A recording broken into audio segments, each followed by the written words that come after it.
বিসমিল্লাহির রহমানির রহিম। আসসালামু আলাইকুম এভরিওয়ান, কে স্বাগতম জানাই।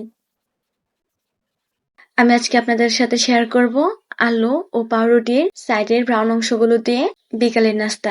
আপনারা চাইলে এটা বাচ্চাদের টিফিনও দিতে পারেন। আমি আলু পাউরুটি স্ন্যাক্স তৈরি করার জন্য এখানে কয়েকটা আলু সিদ্ধ করে নিয়েছি। এবার ভালো করে আলুগুলো আগে ম্যাশ করে নিতে হবে। আলুগুলো খুব ভালোভাবে ম্যাশ করে নেওয়ার পরে আমি এখানে দিব চিলি ফ্লেক্স, চাট মশলা, জিরে গুঁড়ো, কিছুটা ধনেপাতা কুচি, 1.5 কাপের মতো কর্নফ্লাওয়ার দিয়ে দিব। তারপরে আমি পাউরুটির সাইডের ব্রাউন অংশগুলো দিয়ে দিব।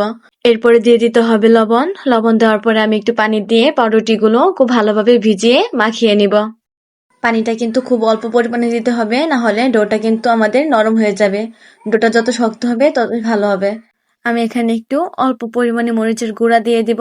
আপনারা এখানে মরিচের গুঁড়া দিতেও পারেন বা নাও দিতে পারেন, সম্পূর্ণটাই আপনাদের টেস্ট অনুযায়ী দিয়ে নিবেন। মরিচের গুঁড়া দেওয়ার পরে আমি খুব ভালোভাবে মেখে নিব।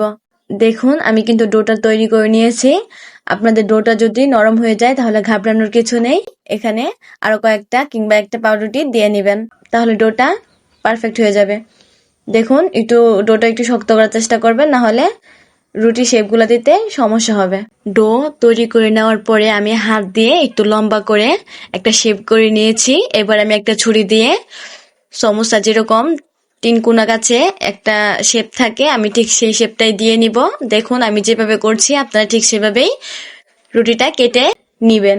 দেখুন আমি কিন্তু রুটিটা কেটে নিয়েছি আমার সাইজ অনুযায়ী। আপনারা আপনাদের পছন্দ অনুযায়ী সাইজ করে কেটে নেবেন। এবার আমি এগুলোকে তেলে ভেজে নিব।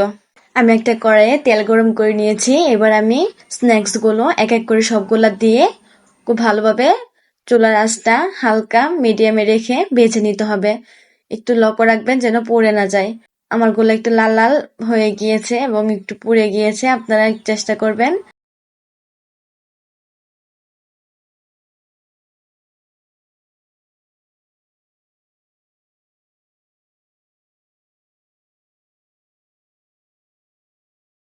দেখুন স্ন্যাক্সগুলো কিন্তু হয়ে গিয়েছে। এবার আমি এক এক করে সবগুলো স্ন্যাক্স নামিয়ে নিব।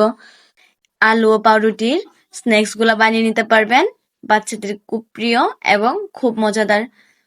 আপনারা ভিডিওটা যদি আপনাদের ভালো লাগে তাহলে বাসায় একবার অবশ্যই ট্রাই করে দেখবেন এবং কমেন্ট করে জানাবেন যে কেমন হয়েছে। ধন্যবাদ।